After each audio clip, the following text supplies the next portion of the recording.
बिस्मिल्लाहिर्रहमानिर्रहीम अस्सलामुअलैकुम वरहमतुल्लाहि वबरकातुहू। Welcome back to my channel recipe by Sara's kitchen.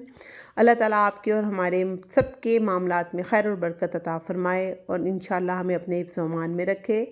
तो आज की रेसिपी बहुत ही ज़बरदस्त सी यमी सी रेसिपी है, सर्दियों के लिहाज से बहुत ही अप्रोप्रिएट।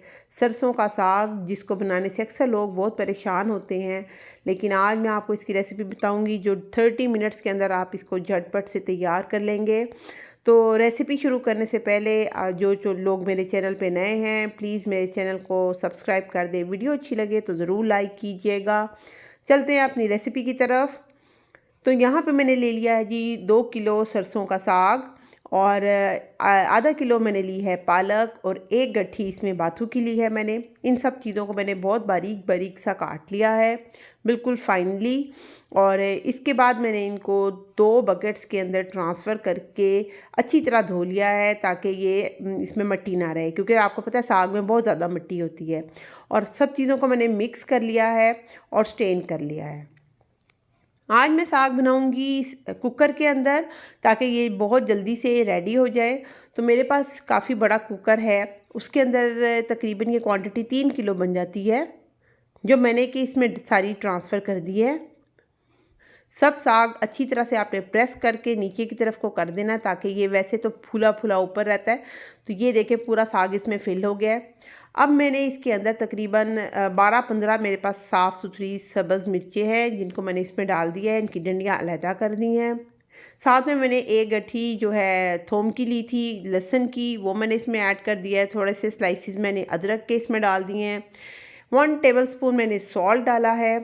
1 टेबलस्पून लाल पिसी हुई मिर्चें डालूंगी। हल्दी मैं इसमें नहीं ऐड करूंगी, अगर आप डालना चाहते हैं तो आप डाल लीजिए। ये सब डालने के बाद मैं इसके अंदर सिंपली वाटर ऐड करूंगी, जो कि है 3 कप्स के करीब पानी मैंने इसमें ऐड कर दिया है। और चूँकि आप देख रहे हैं ये कुकर बहुत ज़्यादा भरा हुआ है, अब हम इसको कुकर का ढक्कन लगाए बग़ैर ऊपर चूल्हे पे चढ़ा देंगे ताकि ये सिमर हो जाए और थोड़ी ही देर में आप देखेंगे साग बिल्कुल नीचे बैठ जाएगा। तब तक मैं आपको इसकी प्रिकॉशनरी मेजर्स बताऊं कि आप रबड़ को निकाल लें और उसको सरसों के तेल से ग्रीस कर लें हल्का हल्का सा। इससे क्या होगा कि इस पे जब ऑयल लग जाएगा तो साग का कोई भी पत्ता जो है वो इसमें चिपकेगा नहीं, फंसेगा नहीं और आपका कुकर जो है वो बिल्कुल सेफली चलेगा। अल्लाह माफ़ करे, फटने का कोई भी चांस इसमें नहीं रहेगा। तो ये ज़रूर कीजिए।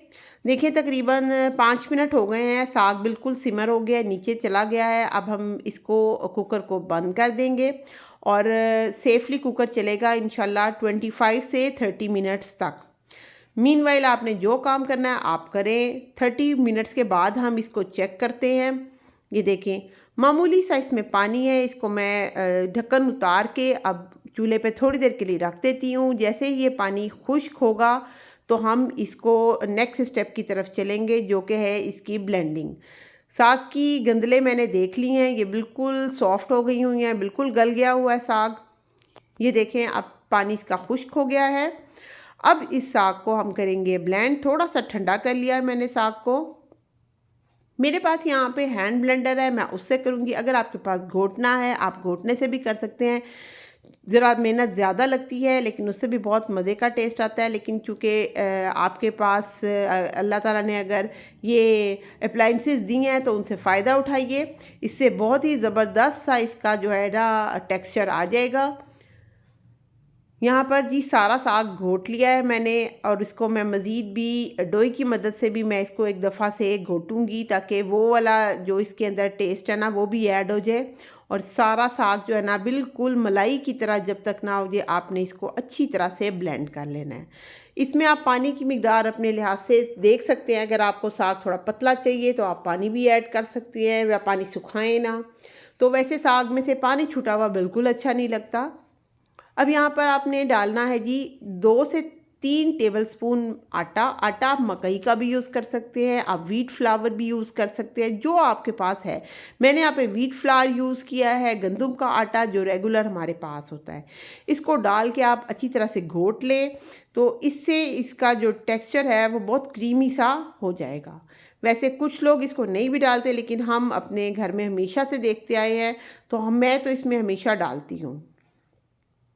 ये देखिए साग का टेक्सचर बहुत अच्छा हो गया। अब हम नेक्स्ट स्टेप की तरफ चलेंगे, जो कि है इसका तड़का। तड़के के लिए मैंने एक फ्राइंग पैन ले लिया है और इसमें मैंने 5 से 6 बड़े चम्मच देसी घी के ऐड किए हैं। इसको आप मेल्ट कर लें। 5 या 6 लहसुन के जवे ले लें, उनको आप बारीक काट लें।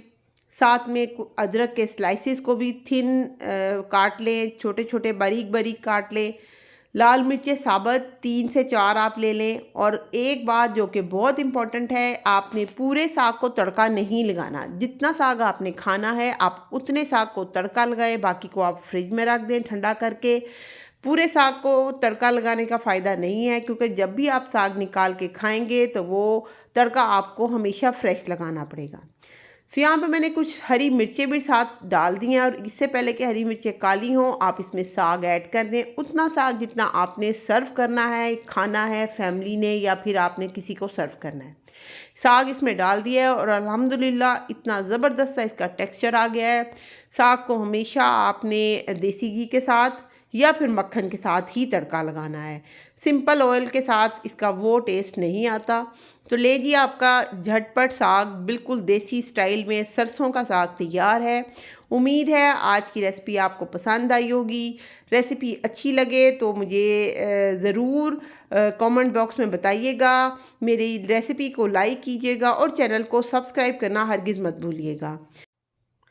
तो मुझे दीजिए इजाज़त, नेक्स्ट रेसिपी तक अपना बहुत सा ख्याल रखिएगा, दुआओं में याद रखिएगा, और इसको मकई की रोटी या फिर देसी घी की चोपड़ी रोटी के साथ एंजॉय कीजिए। अल्लाह हाफिज़।